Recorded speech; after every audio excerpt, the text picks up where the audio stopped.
다신 연락하지 마세요. 그 말이 제 귓가에 꽂혔을 때 저는 믿을 수가 없었습니다. 26해를 함께 살아온 제 딸의 남편이 제게 이런 말을 할 줄은 꿈에도 몰랐으니까요. 아니, 그보다 더 충격적인 건 따로 있었습니다. 제 딸이 그 옆에서 아무 말도 하지 않고 서 있었다는 거였죠. 고개도 들지 않은 채 그저 바닥만 내려다보고 있는 그 모습을 저는 지금도 잊을 수가 없습니다. 은지야, 이게 무슨 일이니? 엄마한테 설명 좀 해봐. 저는 떨리는 목소리로 딸을 불렀습니다. 하지만 딸은 대답하지 않았습니다. 그저 사위의 뒤에 숨듯이 서서 저를 쳐다보지도 않았죠. 그때 사위가 제 앞으로 한 걸음 다가왔습니다. 그리고는 제 손에 서류 봉투 하나를 쥐어줬습니다. 이게 무엇이니? 제가 물었을 때 사위의 입에서 나온 말은 충격 그 자체였습니다.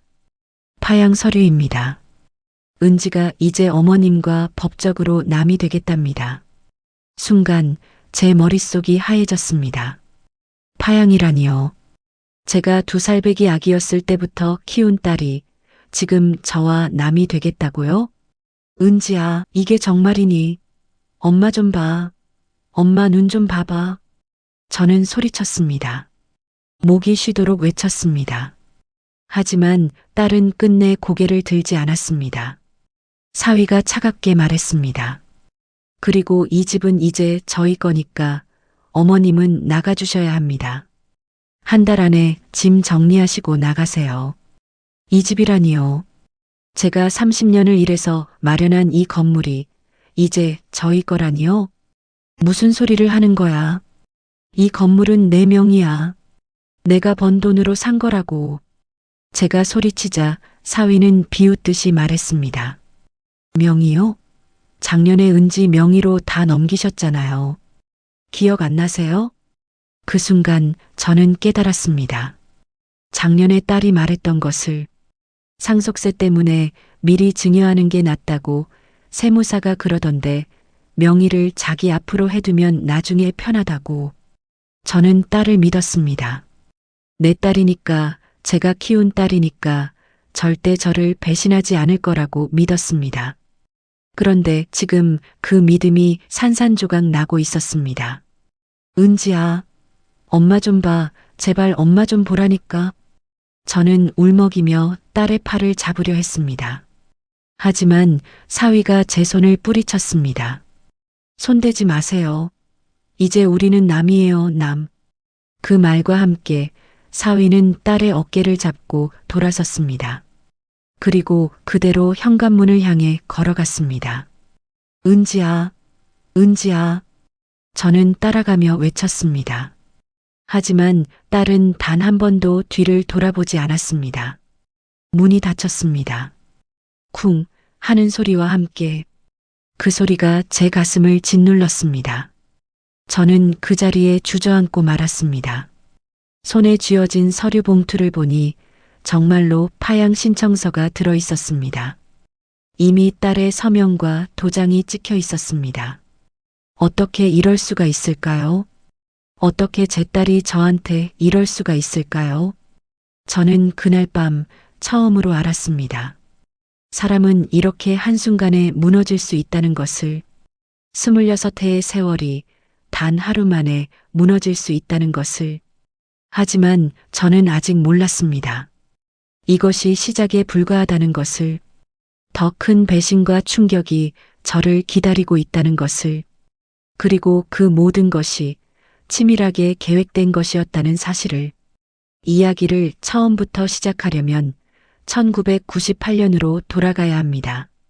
그해 여름 저는 36살이었습니다. 이혼한 지 2년째 되던 해였죠. 남편과의 결혼 생활은 불행했습니다. 술과 도박에 빠진 남편은 제가 번 돈을 모조리 탕진했고 급기야 빚까지 지고 왔습니다. 저는 결국 이혼을 선택했습니다. 그리고 혼자서 다시 시작했습니다. 새벽 5시에 일어나 청소 일을 하고 낮에는 식당에서 설거지를 했습니다. 저녁에는 편의점 야간 알바를 했죠. 하루에 서너 시간밖에 못 자면서 저는 악착같이 돈을 모았습니다. 언젠가는 제 가게를 차리겠다는 꿈을 품고서 말이죠. 그렇게 2년이 지났을 때 저는 작은 부동산 중개소에 취직할 수 있었습니다. 부동산 공부를 따로 하면서 낮에는 중개소 일을 배웠습니다. 그리고 그해 7월에 어느 무더운 날이었습니다. 보육원에서 연락이 왔습니다. 사실 저는 몇 달 전부터 입양을 알아보고 있었습니다.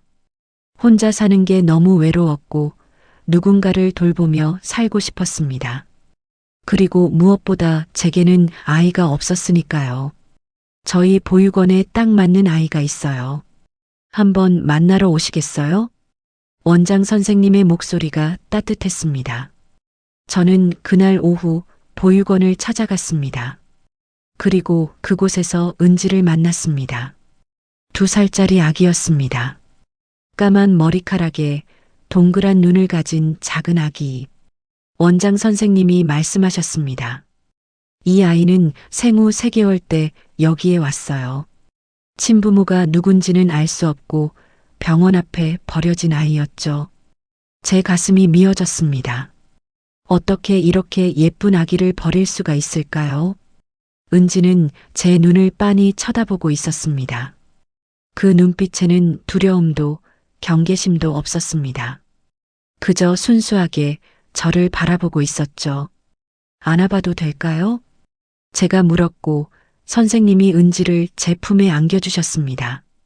그 순간 저는 알았습니다. 이 아이가 제 딸이 될 거라는 것을, 운명처럼 이 아이와 제가 가족이 될 거라는 것을.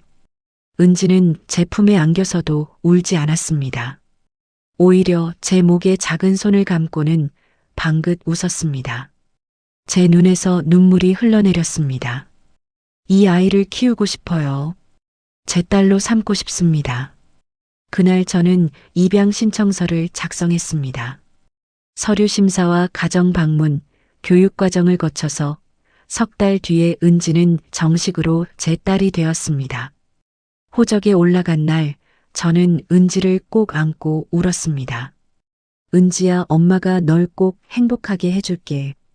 세상에서 제일 사랑받는 아이로 키워줄게.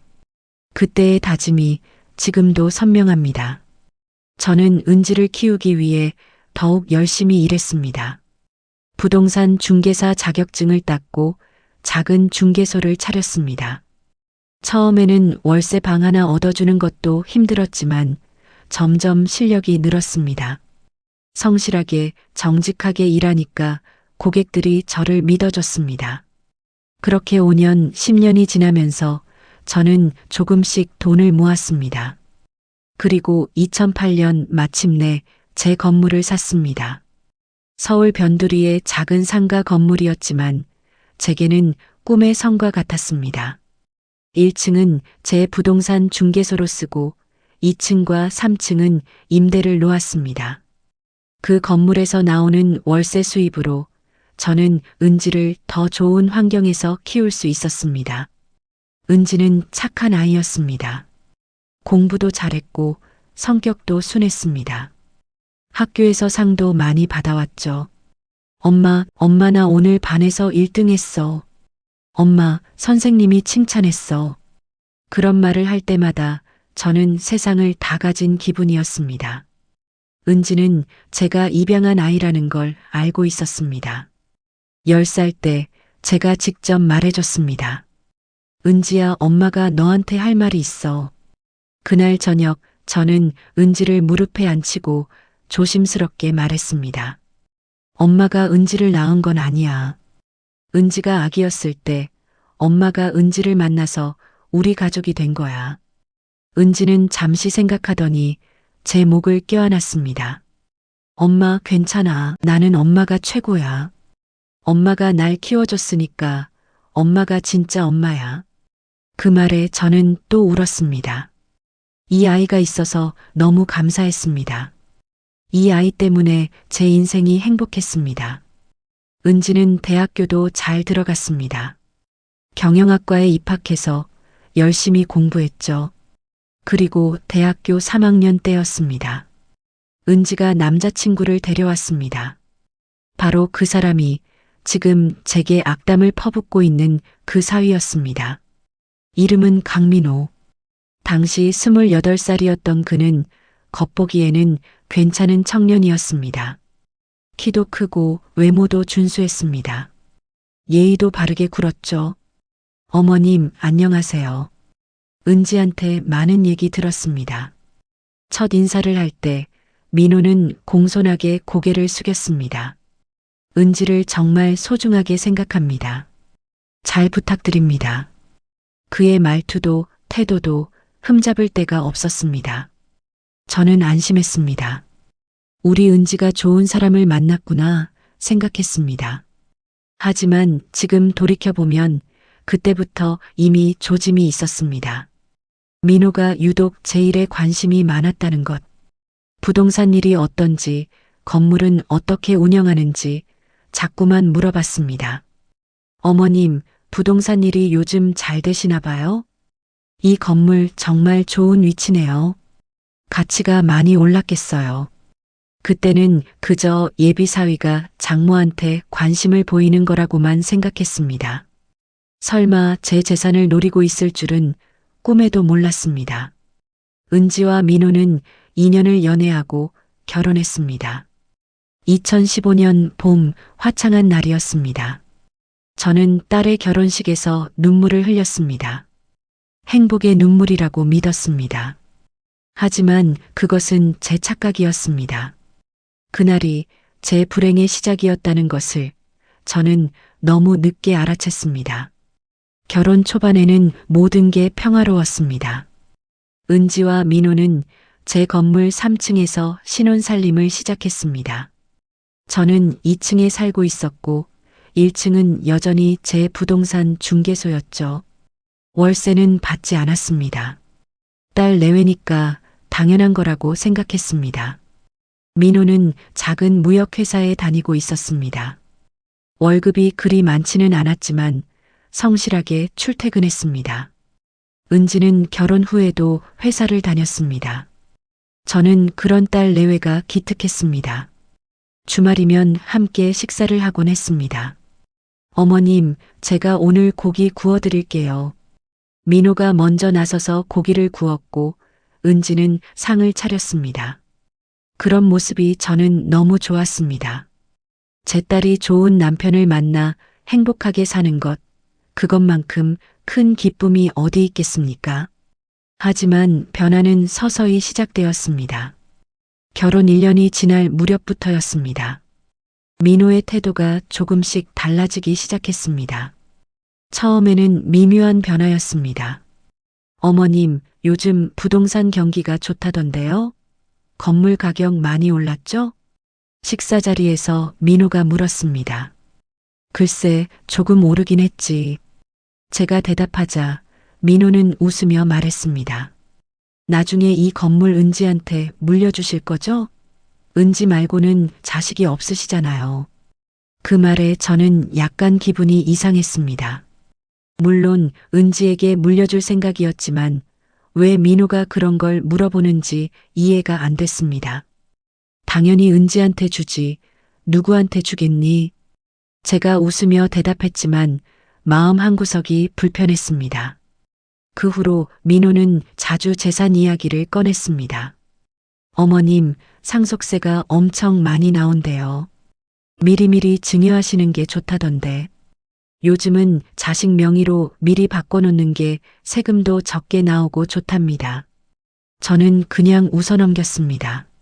하지만 민호는 집요했습니다. 심지어 세무사 상담까지 알아봐 왔습니다.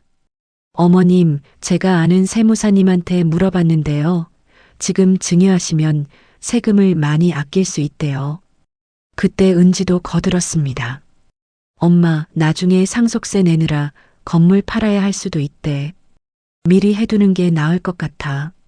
딸이 그렇게 말하니까 저는 마음이 흔들렸습니다. 그래도 신중해야 한다고 생각했습니다. 좀 더 생각해 볼게. 급할 것 없잖니. 제가 말하자 민호의 표정이 살짝 굳었습니다. 하지만 곧 웃으며 말했습니다. 네, 천천히 생각해 보세요. 어머님 건강하시니까 급할 건 없죠. 그런데 그 후로 민호의 태도가 더욱 달라졌습니다. 주말 모임을 자꾸 피했습니다. 어머님, 죄송한데 오늘은 회사 일이 있어서요. 친구들이랑 약속이 있어서 못 갈 것 같아요. 핑계가 늘어났습니다. 저와 은지만 식사하는 날이 많아졌죠. 은지야, 민호가 요즘 왜 이러니? 혹시 무슨 일 있니? 제가 물으면 은지는 고개를 저었습니다. 아니야, 엄마, 그냥 바쁜가 봐. 하지만 은지의 표정도 예전 같지 않았습니다. 뭔가 걱정이 있는 것처럼 보였습니다. 그러던 어느 날이었습니다. 2018년 가을, 민호가 갑자기 찾아왔습니다. 은지 없이 혼자였습니다. 어머님, 드릴 말씀이 있어서 왔습니다. 민호의 표정이 심각했습니다. 무슨 일인데? 제가 묻자 민호는 한숨을 쉬었습니다. 제가 사업을 하나 시작하려고 하는데요. 자금이 좀 필요합니다. 사업이라니요. 무슨 사업인데? 인터넷 쇼핑몰이요. 요즘 대세잖아요. 제가 아는 형이 같이 하자고 해서요. 민호는 그럴듯하게 설명했습니다. 투자금이 5천만 원 정도 필요한데 대출을 받기가 어렵다고 했습니다. 어머님이 좀 빌려주실 수 있을까요? 1년 안에 꼭 갚을게요. 저는 망설였습니다. 5천만 원은 적은 돈이 아니었습니다. 은지는 알고 있니? 아직 말 안 했어요. 은지한테 걱정 끼치기 싫어서요. 민호의 말에 저는 더욱 불안했습니다. 은지한테 먼저 상의해 보렴. 부부끼리 얘기가 먼저지. 제가 말하자 민호의 얼굴이 굳었습니다. 어머님도 절 못 믿으시는 거네요. 그게 아니라 큰 돈이니까 신중해야지. 됐습니다. 다른 데서 알아볼게요. 민호는 퉁명스럽게 말하고는 나가버렸습니다. 그날 저녁 은지한테서 전화가 왔습니다. 엄마, 민호한테서 들었어. 돈 빌려달라고 했다면서? 응, 그런데 너는 몰랐던 거니? 나도 오늘 들었어. 엄마, 그냥 빌려주면 안 돼? 민호가 정말 열심히 준비한 사업이래. 은지의 목소리에는 애원이 담겨 있었습니다. 저는 한숨을 쉬었습니다. 은지야, 그 돈이 적은 돈이 아니야.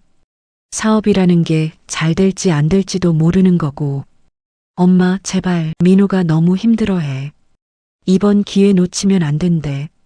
딸의 목소리가 떨리고 있었습니다. 저는 결국 항복하고 말았습니다.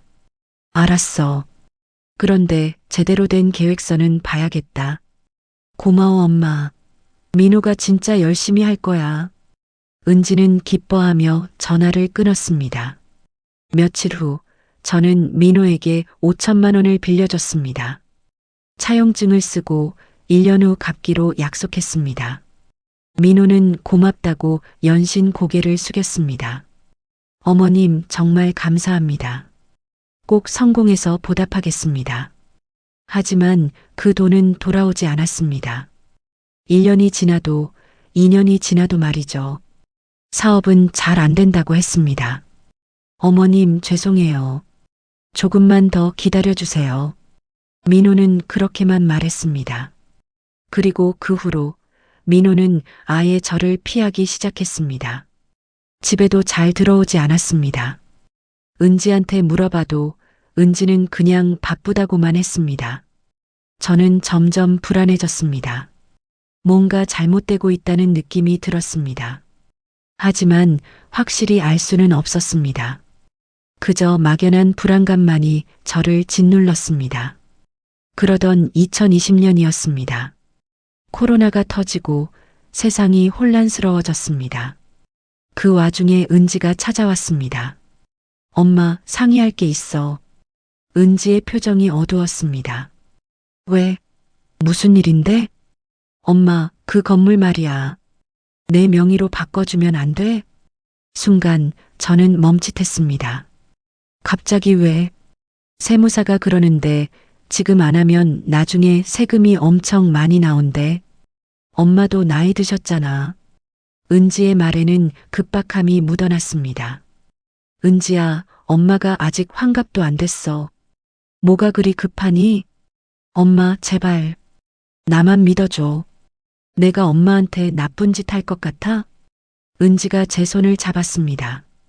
그 손이 떨리고 있었습니다. 저는 결국 고개를 끄덕였습니다. 제 딸을 믿었습니다. 제가 키운 딸이 절대 저를 배신하지 않을 거라고 믿었습니다. 2020년 11월, 저는 건물 명의를 은지 앞으로 넘겼습니다. 증여세도 제가 다 냈습니다. 은지야, 그래도 이 건물은 엄마 거야. 명의만 내 거지, 알지? 당연하지, 엄마. 엄마가 평생 사시는 거야. 은지가 웃으며 대답했습니다. 저는 그 웃음을 믿었습니다. 하지만 그것이 제 인생 최대의 실수였습니다. 명의를 넘긴 지 6개월 후 모든 게 변했습니다. 민호의 태도가 완전히 달라졌습니다. 어머님, 이제 이 건물은 은지 거잖아요. 그럼 저희 거나 마찬가지죠. 민호가 웃으며 말했습니다. 그 웃음이 너무 차가웠습니다. 제 등골이 오싹했습니다.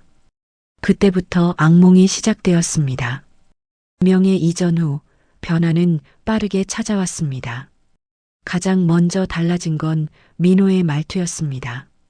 어머님, 건물 관리비 좀 내주세요. 어느 날 민호가 제게 고지서를 내밀었습니다. 그건 원래도 내가 내던 건데 이제 건물주가 은지니까 어머님이 사시는 2층 관리비는 따로 내셔야죠.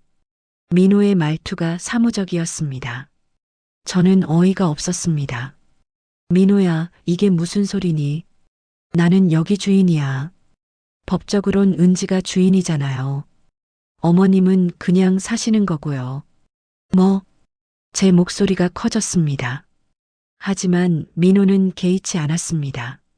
어머님, 화내지 마세요. 당연한 거 아니에요?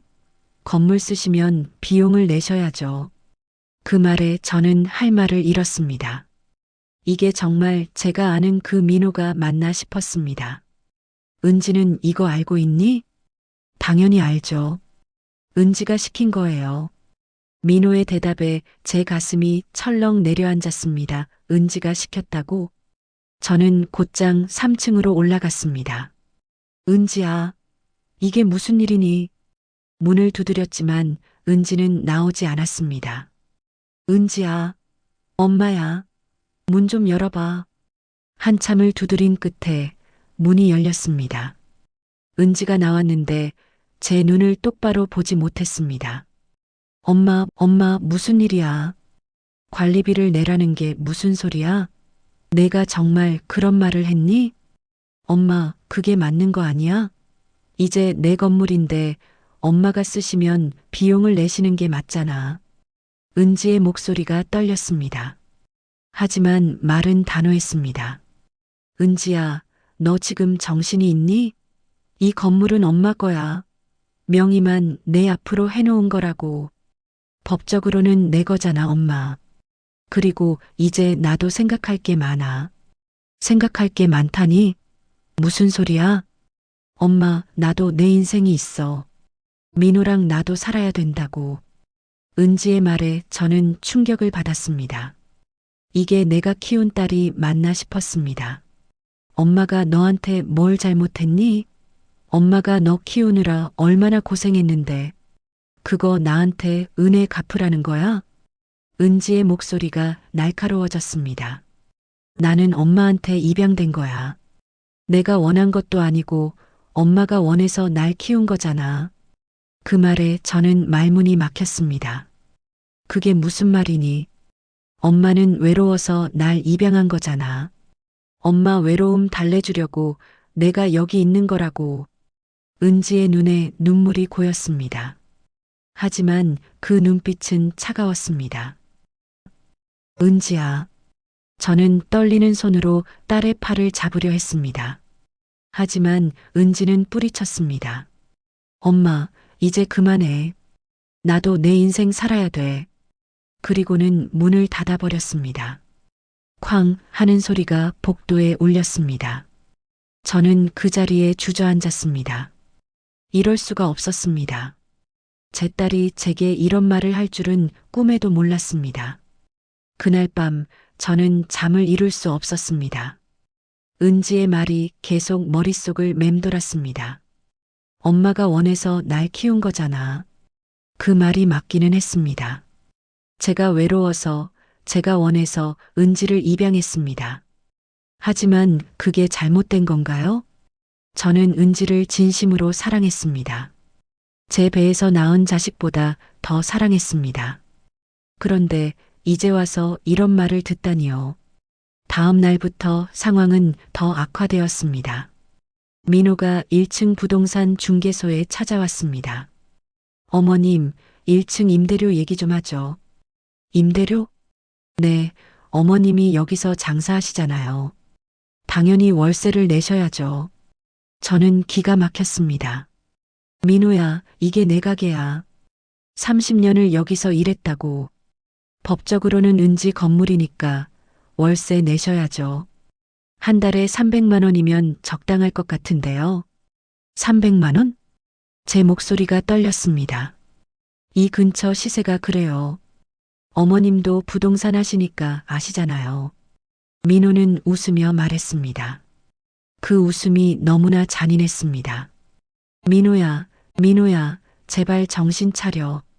내가 지금 무슨 짓을 하는 건지 알기는 하니? 저는 제정신이에요. 오히려 어머님이 정신 차리셔야죠. 뭐? 어머님, 이제 이 건물은 은지 거예요. 그러니까 여기 사시려면 비용을 내셔야 한다고요. 민호의 말이 단호했습니다. 저는 아무 말도 할 수 없었습니다. 그날부터 저는 매달 관리비와 월세를 내기 시작했습니다. 한 달에 400만 원이 넘는 돈이었습니다. 제 수입의 대부분이 그렇게 나갔습니다. 저축은 꿈도 꿀 수 없었습니다. 하지만 그것도 잠시였습니다. 3개월 후 민호가 또 찾아왔습니다. 어머님, 월세를 올려야 할 것 같아요. 뭐라고? 요즘 이 근처 시세가 올랐거든요. 한 달에 500만 원은 받아야죠. 500만 원? 그럼 나보고 어떻게 살라는 거야? 그건 어머님 문제죠. 못 내시겠으면 나가셔야죠. 민호의 말에 저는 온몸에 힘이 빠졌습니다. 나가라고요. 내가 30년을 일해서 마련한 이 건물에서 나가라고? 민호야, 제발 이러지 마. 은지는 어디 있니? 은지 좀 불러줘. 은지는 지금 없어요. 그리고 은지도 제 생각과 같아요. 은지가 정말 그렇게 말했니? 당연하죠. 부부니까 생각이 같은 거 아니겠어요? 민호는 비웃듯이 말했습니다. 저는 더 이상 참을 수 없었습니다. 당장 나가. 내 가게에서 나가란 말이야. 제가 소리치자 민호는 어깨를 으쓱했습니다. 여기 어머님 가게 아니에요. 은지 건물이죠. 조심하세요. 함부로 소리 지르시면 불법 점유로 신고할 수도 있어요. 그 말을 남기고 민호는 유유히 나갔습니다. 저는 그 자리에 주저앉아 울었습니다. 어떻게 이럴 수가 있을까요? 어떻게 사람이 이렇게 변할 수가 있을까요? 그리고 무엇보다 제 딸이 이런 일에 동의했다는 게 믿기지 않았습니다. 저는 은지를 만나야 했습니다. 직접 물어봐야 했습니다. 며칠을 기다린 끝에 마침내 은지와 마주쳤습니다. 건물 입구에서였습니다. 은지야. 저는 딸을 불렀습니다. 은지는 잠시 멈칫하더니 고개를 돌렸습니다. 엄마. 은지야, 우리 얘기 좀 하자. 제발. 엄마, 나 바빠. 5분만 시간 내줘. 제가 애원하자 은지는 한숨을 쉬었습니다. 엄마 할 말 없어. 민호가 다 얘기했잖아. 은지야, 너 정말 그렇게 생각하니? 엄마를 쫓아내려는 거니? 쫓아내는 게 아니라 당연한 거 받는 거지. 은지의 목소리가 차갑습니다. 당연한 거. 엄마가 너 키우느라 쏟아부은 게 얼마인데. 엄마가 원해서 키운 거잖아. 내가 부탁했어? 또 그 말이었습니다. 저는 가슴이 찢어지는 것 같았습니다. 은지야, 엄마가 뭘 잘못했니? 말해봐. 엄마가 고칠게. 엄마는 잘못한 거 없어. 그냥 이제 각자 살면 되는 거야. 각자 산다고? 우린 가족이잖아. 가족? 은지가 비웃었습니다. 엄마, 우린 피 한 방울 안 섞인 남이야. 서류상으로만 가족이었던 거지. 그 말에 저는 더 이상 서 있을 수가 없었습니다. 은지는 그대로 돌아서서 떠났습니다. 저는 그 뒷모습을 바라보며 울었습니다.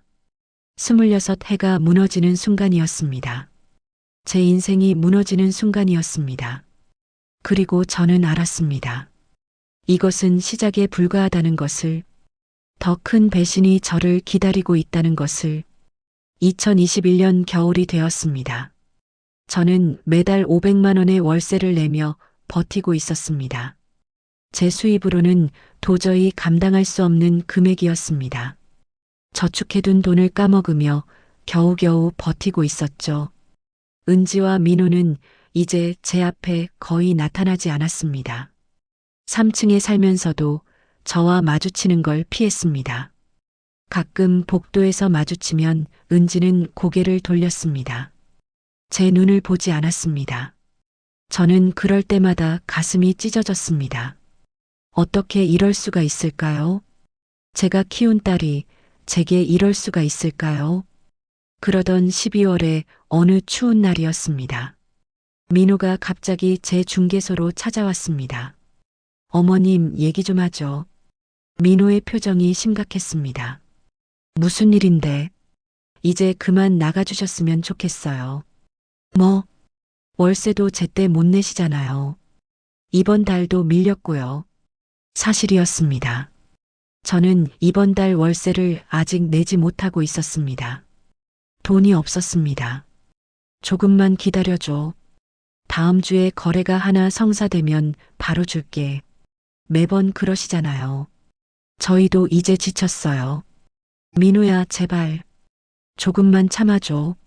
저는 애원했습니다. 하지만 민호는 냉정했습니다. 어머님, 솔직히 말씀드릴게요. 저희는 이 건물을 팔 생각이에요. 뭐라고? 제 심장이 멎는 것 같았습니다. 이 건물이 지금 시세로 40억 정도 되거든요.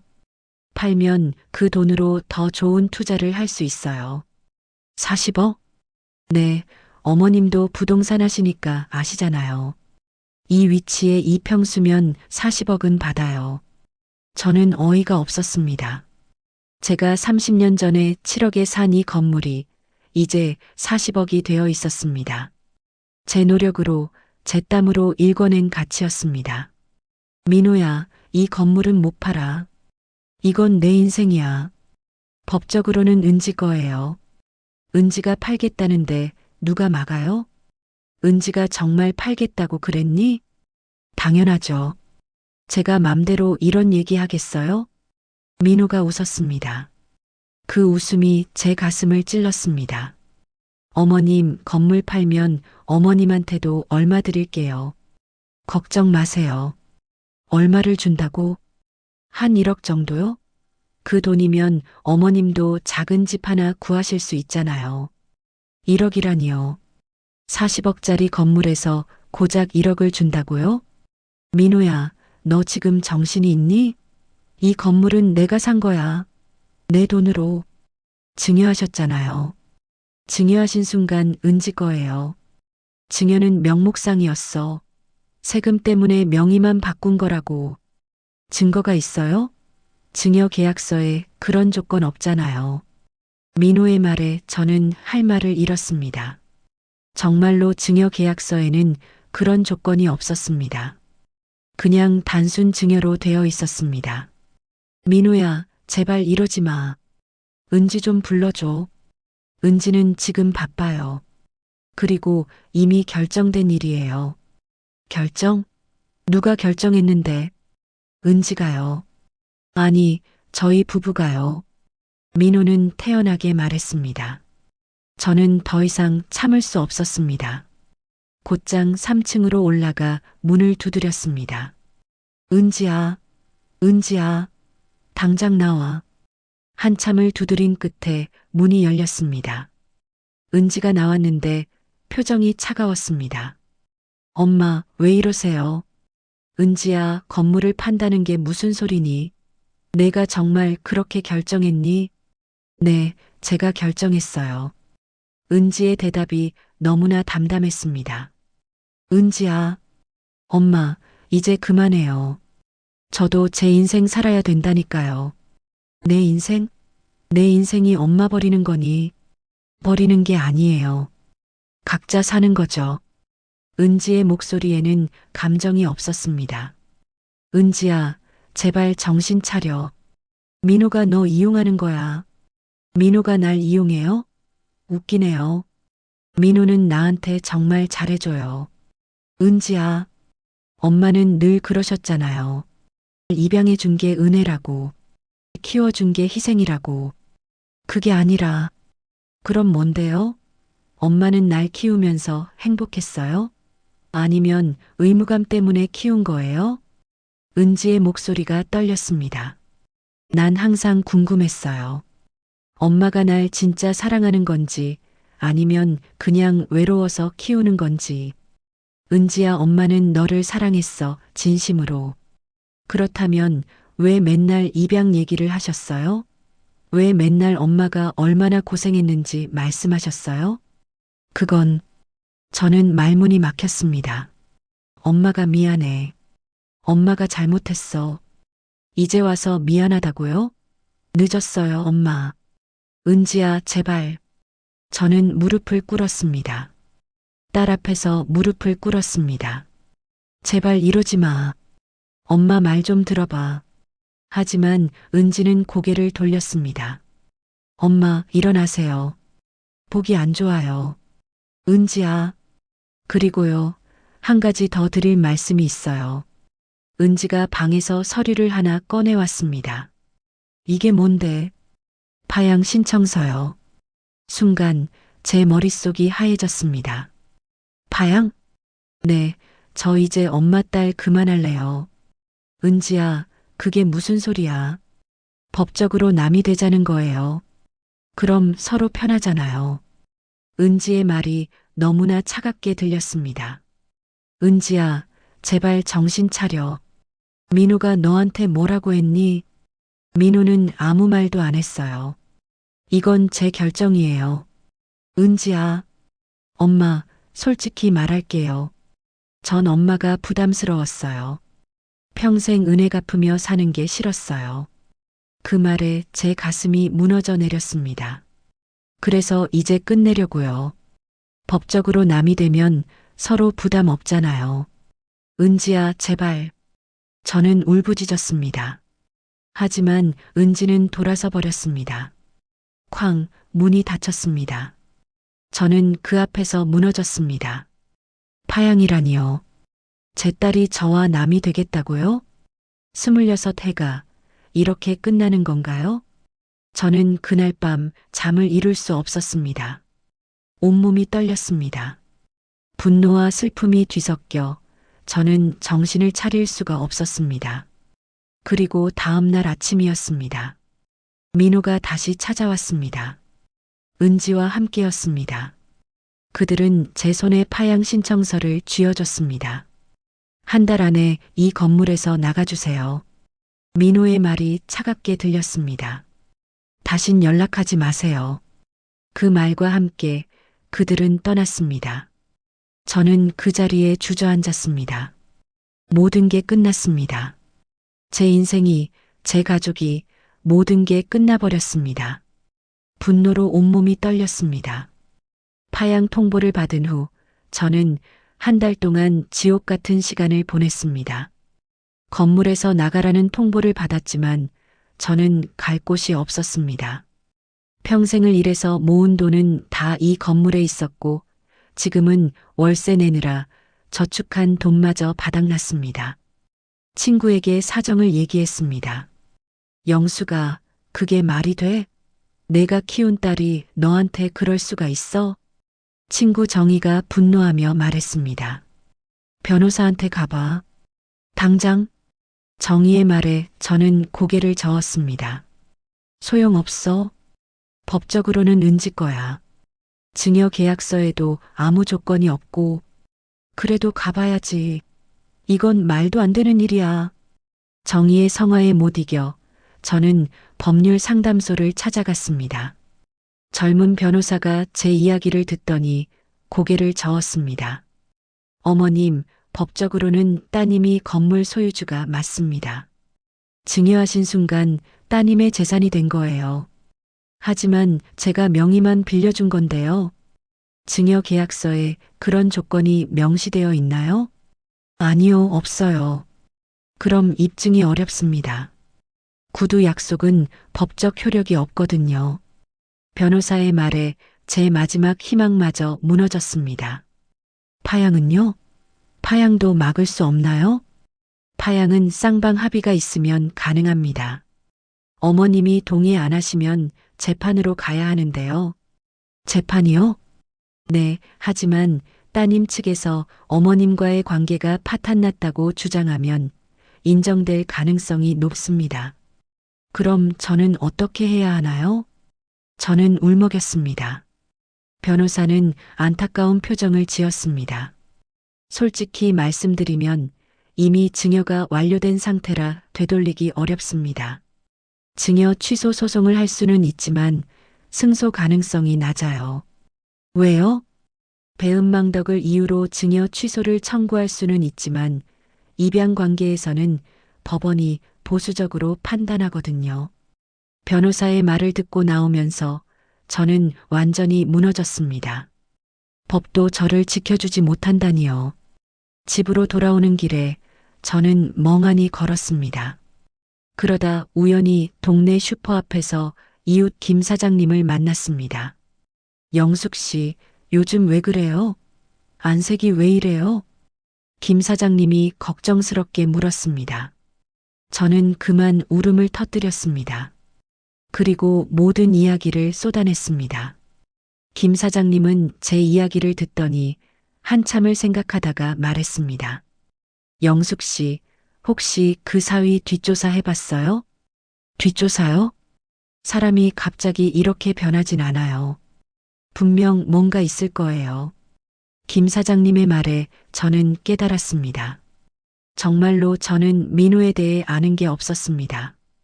그저 은지가 좋다는 사람이니까 믿었을 뿐입니다. 어떻게 알아봐야 하죠? 제 조카가 탐정 사무소에 다녀요. 한번 알아봐 줄까요? 탐정이요? 네, 요즘은 그런 거 다 알아봐 줘요. 비용은 좀 들지만요. 저는 고개를 끄덕였습니다. 마지막 희망이라도 잡고 싶었습니다. 일주일 후, 저는 한 탐정 사무소를 찾아갔습니다. 젊은 탐정이 제 이야기를 듣더니 메모를 했습니다. 강민호 씨 신상 조회하고 과거 행적 알아보면 되는 거죠? 네, 그리고 혹시 다른 여자가 있는지도요. 알겠습니다. 2주 정도 시간 주세요. 비용은 200만 원이었습니다. 제게는 큰 돈이었지만 저는 지푸라기라도 잡는 심정으로 계약했습니다. 그리고 2주 후 탐정에게서 연락이 왔습니다. 어머님, 나오실 수 있으세요? 보여드릴 게 있습니다. 저는 부랴부랴 사무소로 달려갔습니다.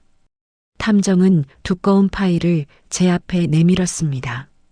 어머님, 강민호 씨에 대해 알아봤는데요. 심각합니다. 뭐가 심각한데요? 일단 이 사람 정가가 있어요. 정가요? 네, 2010년에 사기죄로 집행유예를 받았습니다. 지인한테 투자 사기를 친 거죠. 제 손이 떨렸습니다. 그리고 2013년에는 대출 사기로 또 걸렸어요. 이때는 벌금형을 받았고요. 그럼 은지랑 만났을 때도? 네, 이미 정가자였던 거죠. 근데 따님한테는 숨긴 것 같아요. 탐정이 서류를 넘겼습니다. 그리고 더 심각한 게 있습니다. 탐정이 사진 몇 장을 꺼냈습니다. 민호가 다른 여자와 함께 있는 사진이었습니다. 이 여자는 누구예요? 강민호 씨의 여자친구로 추정됩니다. 일주일에 서너 번씩 만나더라고요. 제 머릿속이 하얘졌습니다. 혹시 은지는 모르는 건가요? 모를 가능성이 높아요. 따님은 요즘 야근이 많더라고요. 그 시간에 만나는 것 같아요. 탐정은 계속 설명했습니다. 그리고 이게 결정적인데요. 탐정이 또 다른 서류를 내밀었습니다. 강민호 씨가 1년 전부터 부동산 중개업 자격증을 땄어요. 그리고 자기 명의로 중개소를 차릴 준비를 하고 있더라고요. 중개소요? 네, 그리고 이게 더 가관인데요. 탐정이 통화 내역을 보여줬습니다. 강민호 씨가 여러 부동산 업체와 통화한 내역이에요. 어머님 건물 매각 상담을 한 거죠. 언제요? 6개월 전부터요. 정확히는 작년 6월부터입니다. 작년 6월이면 제가 건물 명의를 은지에게 넘기기 직전이었습니다. 그럼 이미 그때부터 계획한 거네요? 그렇습니다. 건물 받아서 팔고 그 돈으로 자기 사업 차리려는 거죠. 탐정의 말에 저는 온몸에 힘이 빠졌습니다. 모든 게 계획된 것이었습니다. 민호는 처음부터 제 재산을 노렸던 겁니다. 그리고 어머님, 이것도 보세요. 탐정이 녹음 파일을 틀었습니다. 민호와 누군가의 통화 내역이었습니다. 형, 이제 거의 다 됐어. 건물 명의도 받아냈고, 이제 늙은이만 쫓아내면 돼. 민호의 목소리였습니다. 파양까지 시키면 완벽하지. 그럼 우리 돈이야. 은지는 괜찮아? 엄마 내쫓는 거 동의해? 은지, 그냥 내가 시키는 대로 해. 내 손바닥 아니야. 민호가 웃는 소리가 들렸습니다. 저는 그 웃음소리를 듣고 온몸이 떨렸습니다. 분노가 치밀어 올랐습니다. 어머님, 이 자료들로 소송하시면 승산이 있을 것 같아요. 탐정의 말에 저는 고개를 들었습니다. 정말요? 네, 사기와 배은망덕이 명백히 입증되니요. 증여 취소 소송 걸면 이길 수 있어요. 희망이 보였습니다. 처음으로 작은 희망이 보이기 시작했습니다. 그런데 어머님, 탐정이 조심스럽게 말했습니다. 따님은 아무것도 모르시는 것 같아요. 강민호 씨한테 완전히 속아 넘어간 거예요. 은지가요? 네, 강민호 씨가 따님을 조종하고 있는 겁니다. 이혼하라는 얘기까지 흘려놓고요. 이혼? 네, 어머님과 연 끊고 이혼하면 어머님 재산 걱정 안 해도 된다고 세뇌시킨 것 같아요. 제 가슴이 찢어졌습니다. 그럼 은지도 피해자였던 건가요? 아니면 은지도 공범이었던 건가요? 저는 혼란스러웠습니다. 하지만 한 가지는 확실했습니다. 저는 이대로 당할 수 없다는 것, 반드시 진실을 밝혀내야 한다는 것. 그날 저는 결심했습니다. 복수를 다짐했습니다. 탐정이 준 자료를 들고 저는 다시 변호사를 찾아갔습니다. 이번에는 다른 변호사였습니다. 친구 정희가 소개해준 가족법 전문 변호사였습니다. 50대 중반의 여성 변호사, 이름은 한미경. 증거가 이렇게 확실하면 승소 가능합니다. 한 변호사는 자료들을 보더니 단호하게 말했습니다. 증여 취소 소송과 함께 사기죄로 형사고소도 병행하는 게 좋겠어요. 형사고소요? 네, 사기와 공갈이 명백하니까요. 처음부터 재산을 노리고 접근한 거잖아요. 한 변호사의 말에 저는 고개를 끄덕였습니다. 그리고 파양은 절대 동의하지 마세요. 재판으로 가더라도 버티셔야 해요. 알겠습니다. 어머님, 각오하셔야 해요. 이 싸움 쉽지 않을 겁니다. 알아요. 하지만 이대로는 못 당해요. 저는 단호하게 말했습니다. 그날부터 저는 반격을 시작했습니다. 먼저 증여 취소 소송부터 제기했습니다. 그리고 민호를 사기죄로 고소했습니다. 소장이 접수되자마자 민호한테서 전화가 왔습니다. 어머님, 이게 무슨 짓이에요? 민호의 목소리가 떨리고 있었습니다. 무슨 짓이긴. 당연한 거 하는 거지. 제 목소리는 차분했습니다. 어머님, 소송 취하하세요. 안 그러면 어머님도 가만 안 둘 거예요. 나한테 뭘 어쩌겠다는 거니? 건물에서 당장 쫓아낼 거예요. 강제 집행 들어갈 거란 말이에요. 해봐라. 내가 무서워서 떨고 있는 것 같니? 제 말에 민호는 말문이 막혔습니다. 너 전과자지? 사기로 2번이나 걸렸더라. 그건 은지는 알고 있니? 내가 전과자라는 거. 어머님, 그리고 바람 피우는 것도 다 알아. 강남에서 만나는 여자, 이름이 뭐더라? 최수진이었나? 민호가 숨쉬는 소리가 들렸습니다. 어머님, 어떡해. 너 같은 놈은 처음부터 끝까지 다 계획한 거지. 우리 은지한테 접근한 것도, 나한테 잘 보인 것도 다 내 재산 때문이었어. 그게 아니에요. 아니긴 뭐가 아니야. 증거가 다 있어. 제 목소리가 커졌습니다. 너 감옥 갈 각오해라. 이번엔 집행유예로 안 끝날 거야. 어머님, 제발. 민호의 목소리가 떨렸습니다. 제가 잘못했어요. 소송만 취하해 주세요. 늦었어. 이미 접수됐어. 어머님, 저는 전화를 끊어버렸습니다. 그날 저녁 은지한테서 전화가 왔습니다. 엄마, 소송이 무슨 일이야? 은지의 목소리가 떨리고 있었습니다. 은지야, 이제라도 엄마 말 들을래? 엄마, 민호가 울고 있어. 무슨 짓을 하신 거야? 내 남편이 누군지나 알고 있니? 뭐? 민호는 전과자야. 사기꾼이고 너한테 바람도 피우고 있어. 거짓말. 거짓말이 아니야. 증거가 다 있어. 저는 탐정이 준 자료 사진들을 은지에게 문자로 보냈습니다. 잠시 후 은지한테서 다시 전화가 왔습니다. 엄마, 이게 뭐야?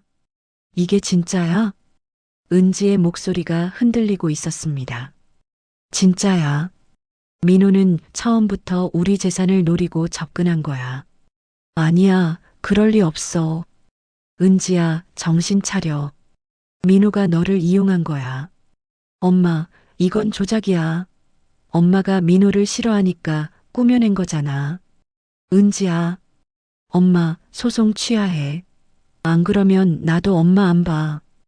은지가 울먹이며 소리쳤습니다. 은지야, 제발 정신 차려.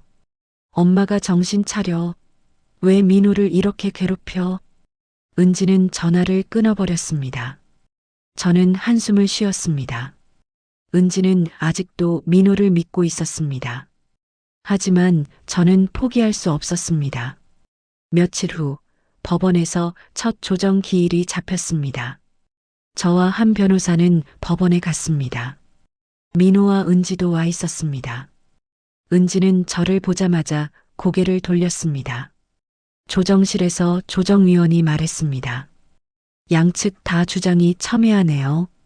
합의 가능성이 있을까요? 민호의 변호사가 말했습니다. 증여는 적법하게 이루어졌습니다. 취소 사유가 없습니다. 사기와 배은망덕이 명백합니다. 한 변호사가 반박했습니다. 증거를 제출하겠습니다. 한 변호사는 탐정이 준 자료들을 제출했습니다. 전과 기록, 통화 녹음, 외도 증거, 모든 것이 다 있었습니다. 민호의 얼굴이 하얗게 질렸습니다. 은지는 그 자료들을 보더니 민호를 쳐다봤습니다. 민호야, 이게 뭐야? 이게 진짜야? 은지의 목소리가 떨렸습니다. 민호는 대답하지 못했습니다. 민호야, 대답해봐. 은지가 소리쳤습니다. 은지야, 그건. 이게 진짜라는 거야? 너 정말 전과자야? 사기꾼이었어? 은지의 눈에서 눈물이 흘러내렸습니다.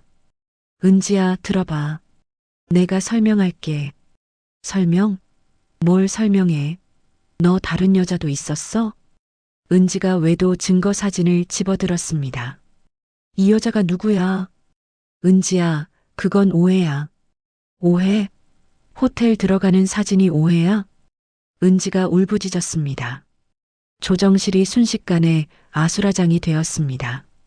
조정위원이 말했습니다. 일단 오늘은 여기까지 하고 다음에 다시 하는 게 좋겠습니다. 저는 조정실을 나왔습니다. 복도에서 은지가 저를 불렀습니다. 엄마. 저는 돌아봤습니다.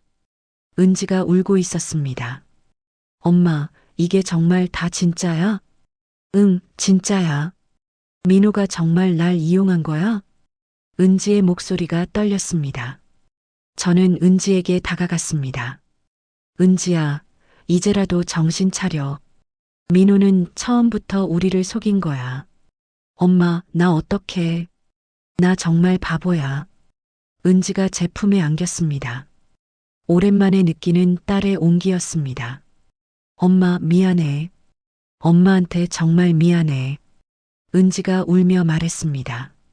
하지만 저는 아직 은지를 용서할 수 없었습니다. 제가 당한 고통이 너무 컸습니다. 은지야, 엄마도 생각할 시간이 필요해. 저는 은지를 밀어냈습니다. 엄마, 나중에 얘기하자. 지금은 안 돼. 저는 돌아서서 걸어갔습니다. 은지가 부르는 소리가 들렸지만 저는 돌아보지 않았습니다. 아직은 아니었습니다. 아직 끝나지 않았습니다. 민호를 완전히 무너뜨려야 했습니다. 제 재산을 되찾아야 했습니다. 그리고 은지가 진심으로 뉘우쳐야 했습니다. 그때 가서야 저는 용서를 생각할 수 있을 것 같았습니다. 복수는 이제 시작이었습니다. 조정이 결렬된 후 본격적인 재판이 시작되었습니다. 저는 한 변호사와 함께 철저히 준비했습니다. 모든 증거를 다 모았습니다. 민호의 전과 기록, 외도 증거, 재산을 노린 계획적 접근의 증거, 심지어 민호가 건물을 팔려고 부동산 업체와 상담한 녹음까지 확보했습니다. 첫 재판날 법정은 긴장감으로 가득했습니다. 민호와 은지가 피고석에 앉아 있었습니다. 은지는 제 눈을 피했습니다. 재판장이 입장하고 재판이 시작되었습니다. 원고 측 주장을 말씀해 주세요. 한 변호사가 일어났습니다. 재판장님, 이 사건은 명백한 사기와 배은망덕의 사례입니다.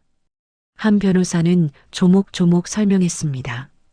민호가 처음부터 재산을 노리고 접근했다는 것, 정과가 있는 사기꾼이었다는 것, 원고를 속여 증여를 받아냈다는 것, 그리고 외도까지 저질렀다는 것, 이 모든 증거가 있습니다. 한 변호사는 증거 서류들을 제출했습니다. 재판장이 서류들을 살펴봤습니다. 그리고 피고 측 변호사를 쳐다봤습니다. 피고 측 입장은요? 민호의 변호사가 일어났습니다. 재판장님, 증여는 적법하게 이루어졌습니다. 원고가 자발적으로 증여한 것입니다. 하지만 사기에 의한 증여라면 취소 사유가 됩니다. 재판장이 말했습니다. 피고 강민호 씨의 전과 기록이 사실입니까?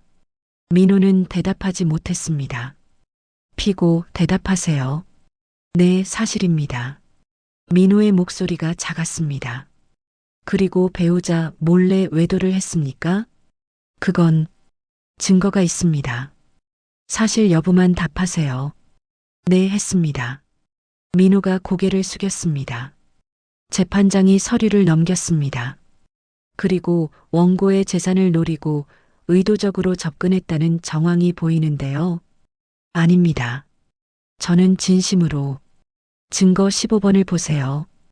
피고가 친구와 통화한 녹음 내용입니다. 재판장이 녹음을 틀었습니다. 형, 이제 거의 다 됐어. 건물 명의도 받아냈고. 민호의 목소리가 법정에 울려 퍼졌습니다. 늙은이만 쫓아내면 우리 돈이야. 그 순간 방청석에서 웅성거림이 일었습니다. 민호는 얼굴이 하얗게 질렸습니다. 은지는 손으로 얼굴을 가렸습니다. 피고, 이게 당신 목소리 맞습니까? 그건 사실 여부만 답하세요. 네, 맞습니다. 민호의 목소리가 떨렸습니다. 재판장이 한숨을 쉬었습니다. 다음 재판 날짜는 추후 공지하겠습니다. 피고 측은 입장을 정리해서 제출하세요. 재판이 끝나고 저는 법정을 나왔습니다. 복도에서 은지가 기다리고 있었습니다. 엄마, 은지가 저를 불렀습니다. 엄마, 나 정말 몰랐어. 민호가 이런 사람인 줄 몰랐다고. 은지가 울며 말했습니다. 나도 속은 거야. 민호가 나한테 거짓말만 했어. 은지야. 저는 딸을 쳐다봤습니다. 그래도 너는 나한테 파양 얘기를 했잖니. 그건 민호가 시켜서. 민호가 시켰다면 다야? 너도 동의했잖아. 제 목소리가 차가웠습니다. 엄마, 미안해. 정말 미안해. 은지가 무릎을 꿇었습니다. 복도 한가운데서 제 앞에 무릎을 꿇었습니다. 엄마, 용서해줘. 나 정말 잘못했어. 사람들이 쳐다봤습니다. 하지만 은지는 개의치 않았습니다. 엄마, 제발. 나 이혼할 거야. 민호랑 헤어질 거야. 일어나. 저는 은지를 일으켰습니다. 은지야, 지금은 안 돼. 엄마도 생각할 시간이 필요해. 엄마, 나중에 얘기하자. 저는 돌아서서 걸어갔습니다. 은지의 우는 소리가 뒤에서 들렸지만 저는 돌아보지 않았습니다. 몇 주 후 두 번째 재판이 열렸습니다. 이번에는 결정적인 증인이 나왔습니다. 민호의 외도 상대였던 최수진이었습니다. 증인, 피고와 어떤 관계입니까? 한 변호사가 물었습니다. 연인 관계였습니다. 수진의 대답에 법정이 술렁였습니다. 언제부터 관계를 맺었습니까? 3년 전부터입니다. 3년 전이면 피고가 결혼한 지 얼마 안 됐을 때네요. 네, 맞습니다. 피고가 결혼한 사실을 알고 있었습니까? 네, 알고 있었습니다. 그런데도 관계를 지속했습니까? 네, 민호가 곧 이혼할 거라고 했거든요. 수진의 증언이 이어졌습니다. 민호는 장모님 건물을 받으면 바로 이혼하고 저랑 결혼한다고 했어요. 그 말을 들은 게 언제입니까? 2년 전쯤이요. 건물 명의를 넘기기 전부터 그런 계획을 얘기했어요. 민호는 고개를 숙이고 있었습니다. 은지는 눈물을 흘리고 있었습니다. 증인, 피고가 장모님에 대해 어떻게 말했습니까? 늙은이라고 불렀어요. 그리고 빨리 쫓아내야 한다고. 수진의 증언에 저는 분노가 치밀었습니다. 하지만 참았습니다. 끝까지 지켜봐야 했습니다. 재판장이 민호를 쳐다봤습니다. 피고, 증인의 증언이 사실입니까? 민호는 한참을 침묵하다가 대답했습니다. 네, 사실입니다. 그 순간 은지가 일어났습니다. 재판장님, 피고 강은지 씨, 무슨 말씀이십니까? 제가 잘못했습니다. 원고께 사죄하고 싶습니다. 은지가 저를 쳐다봤습니다. 엄마, 미안해요. 정말 미안해요. 은지가 울먹였습니다. 저도 몰랐어요. 민호가 이런 사람인 줄. 저도 속은 거예요. 피고 강은지 씨. 재판장이 말했습니다. 증여명의 변경에 동의하십니까? 네, 동의합니다. 건물은 다시 원고 명의로 돌리겠습니다. 은지의 말에 저는 놀랐습니다. 그리고 파양 신청도 취하하겠습니다. 피고 강민호 씨는요? 재판장이 민호를 쳐다봤습니다. 민호는 고개를 숙인 채 아무 말도 하지 않았습니다. 피고 강민호 씨, 대답하세요. 네, 동의합니다. 민호의 목소리가 작았습니다. 재판장이 서류를 정리했습니다. 그렇다면 양측 합의로 보고 증여는 취소합니다. 건물 명의는 원고에게 환원합니다. 재판장의 말에 저는 안도의 한숨을 쉬었습니다. 그리고 피고 강민호 씨의 사기 및 배임 행위에 대해서는 형사 재판을 진행하겠습니다. 재판장님, 선처를 부탁드립니다. 민호의 변호사가 말했습니다. 피고가 깊이 반성하고 있습니다. 반성은 형량에 참작하겠습니다. 다음 재판 날짜는 추후 공지하겠습니다. 재판이 끝났습니다. 저는 법정을 나왔습니다. 복도에서 은지가 기다리고 있었습니다. 엄마. 은지가 저를 불렀습니다. 엄마, 나 이혼할 거야. 민호랑은 끝이야. 은지야. 저는 딸을 쳐다봤습니다. 엄마, 나 정말 잘못했어. 용서해줘. 은지가 제 손을 잡았습니다. 그 손이 떨리고 있었습니다. 저는 한참을 망설이다가 말했습니다. 은지야, 엄마도 시간이 필요해. 엄마, 지금 당장은 용서할 수 없어. 엄마가 너한테 받은 상처가 너무 커. 엄마, 나. 하지만 언젠가는 용서할 수 있을 것 같아. 시간이 지나면 제 눈에서 눈물이 흘러내렸습니다. 은지야, 너는 엄마의 딸이야. 피가 안 섞였어도 너는 엄마의 딸이야. 엄마. 은지가 제 품에 안겼습니다. 저는 딸을 꼭 안았습니다. 오랜만에 느끼는 딸의 온기였습니다. 엄마, 미안해. 정말 미안해. 엄마도 미안해. 엄마가 더 잘했어야 했는데. 우리는 복도에서 한참을 울었습니다. 지나가는 사람들이 쳐다봤지만 우리는 개의치 않았습니다. 몇 달 후 모든 게 정리되었습니다. 건물 명의는 다시 제 앞으로 돌아왔습니다. 민호는 사기죄로 징역 2년을 선고받았습니다. 집행유예는 없었습니다. 실형이었습니다. 은지는 민호와 이혼 소송을 진행했습니다. 민호가 감옥에 있는 동안 이혼은 빠르게 진행되었습니다. 그리고 어느 봄날이었습니다. 은지가 제 중개소로 찾아왔습니다. 엄마, 왔니? 응, 왔어. 은지는 예전처럼 밝게 웃지 못했습니다. 하지만 그 눈빛은 예전보다 성숙해 보였습니다. 엄마, 내가 다시 시작하고 싶어? 다시 시작? 응, 제대로 된 딸이 되고 싶어. 은지의 말에 제 눈시울이 붉어졌습니다. 은지야, 너는 이미 엄마의 딸이야. 엄마, 고마워. 우리는 껴안았습니다. 정말 오랜만에 진심으로 껴안았습니다. 그날 저녁, 우리는 함께 저녁을 먹었습니다. 2층 제 집에서 둘이서만요. 엄마, 내가 해줄게. 은지가 먼저 나서서 음식을 준비했습니다. 예전에 제가 좋아하던 된장찌개를 끓였습니다. 엄마, 맛있어? 응, 맛있다. 저는 웃으며 대답했습니다. 정말 맛있었습니다. 음식 맛보다 딸과 함께 한다는 게 더 좋았습니다. 엄마, 나 앞으로 잘할게. 진짜 엄마 잘 모실게. 은지야, 엄마는 내가 행복하면 돼. 응, 나도 엄마 행복했으면 좋겠어. 우리는 웃으며 식사를 했습니다. 창밖으로 봄바람이 불어왔습니다. 새로운 시작을 알리는 바람이었습니다. 그날 밤 저는 오랜만에 편히 잠들 수 있었습니다. 악몽은 끝났습니다. 제 재산도 제 딸도 모두 돌아왔습니다.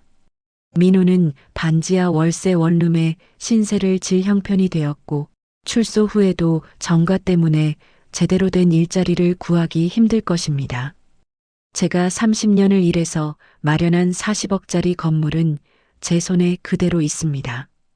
그리고 무엇보다 제 딸을 되찾았습니다. 비록 힘든 과정이었지만 저는 이겨냈습니다. 배신과 고통을 딛고 저는 다시 일어섰습니다. 그리고 깨달았습니다. 진짜 가족은 피가 아니라 마음으로 이어지는 거라는 것을. 은지는 제가 낳은 딸은 아니지만 제 진짜 딸입니다. 그리고 앞으로도 영원히 제 딸일 겁니다. 이제 저는 당당하게 말할 수 있습니다. 내 딸아, 사랑한다.